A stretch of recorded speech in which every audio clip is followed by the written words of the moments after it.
Hi and welcome back to Crafty Not Shifty. Thank you for joining me today. I've got a bit of a silly, fun kind of a craft to share with you today. It is a spinner card featuring Morgan Sang and the Airborn Academy. He asked me to make him a card after watching a couple of my YouTube videos, and he wanted a pigeon fighting a squirrel. And I was like, I'm not sure I can accommodate that, but I'll make you something. So I took a picture of the academy and I took the Simon Says stamp dies. These are the slopes and hills dies, and I just cut those apart so I could use just the cutting strip. You get two sets of each of these dies, so one that cuts and one that creates stitched dash lines. So I cut them apart so I can just use the cutting, and then I stuck that down using a piece of washi tape on top of my picture of the Airborne Academy. I've just printed this out using regular cardstock on my printer, and I'm going to cut that out twice to create a small kind of channel for Morg to spin down. So if you don't have any of these dies, then you could just use a pencil, make a pencil mark, and then use your scissors or a craft knife to cut out the same thing. But essentially what you're looking for is a curved channel for something to travel down.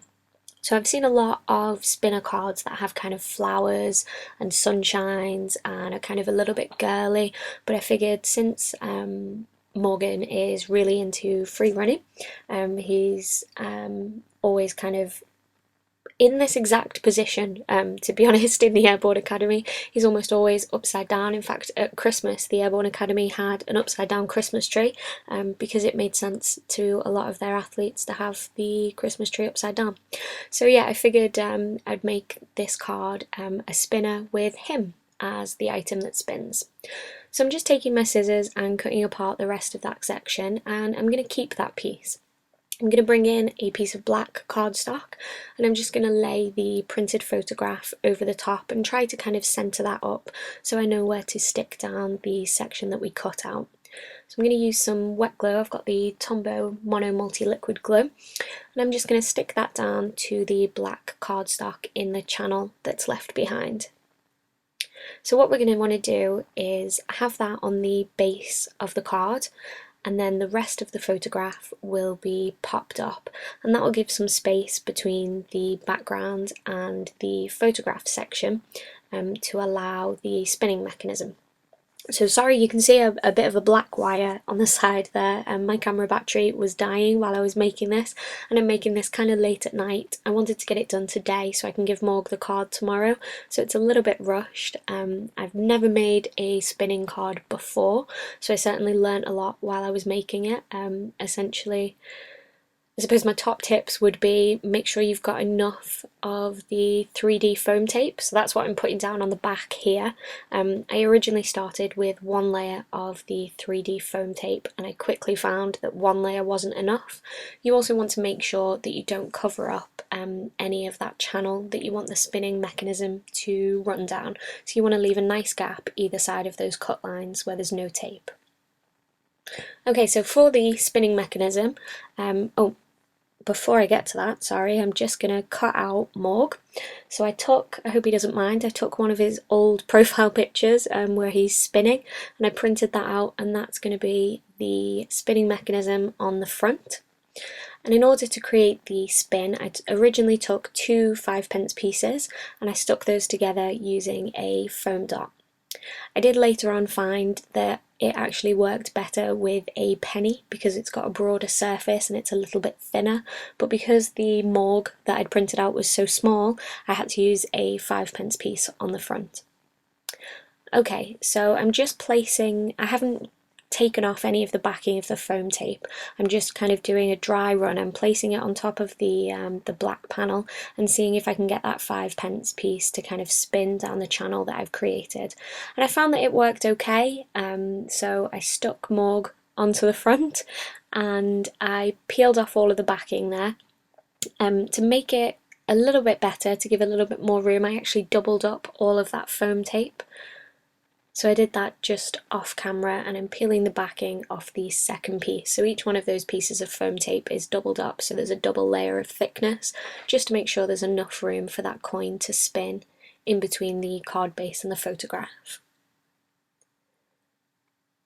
So I just wanted to place Morg inside to make sure I got the placement right. I actually had to print Morgan out a couple of times. Morgan, I'm sorry, I chopped off your foot the first time I printed you out, so it was a little bit more successful the second time, and you have both feet. So you can see that's starting to take shape. So Morgan kind of slides down the card, but he doesn't actually go anywhere. So I printed the picture of the Academy off again. And you can see that there's a great big foam pit there, and we're really lucky in that the Academy has some amazing facilities, and this foam pit is awesome for kind of flipping and jumping into. So I printed it off again, and I'm going to pop that up again using the same 3D foam tape. If you don't have the 3D foam tape, you could use regular kind of craft foam and glue, anything just to add a little bit of dimension between each of the layers. So I applied again 2 layers of the craft foam to pop that up. So it's quite a bulky card. Luckily I'm giving this to him in person rather than posting it, because the envelope would end up pretty thick. But yeah, I'm just going to layer that up over the top and then place that on the front, so when it spins it looks like Morgan's actually spinning into the foam pit and landing in there, which yeah, when you just flip the card back round, you pop back out of the foam pit. Let me tell you, if you have ever been in a foam pit, I wish it was that easy to get back out of them. Getting in is definitely the easy part. Trying to get out of the foam pit, like you're sweating, it's not nice. It takes a long time to get back out of that foam pit, or maybe that's just me. Okay, so I took that panel off to make sure that there was enough room. I wasn't quite happy with how it was all spinning, so I changed that 5p and the background to a penny. And I found that that worked really well. That allowed just enough movement to make sure that Morgan could land in the pit safely each time, as I was finding that his leg was getting stuck on the front of the pit. So I hope that makes sense. So I've just stuck the front panel back down again, and that's the spinner card finished.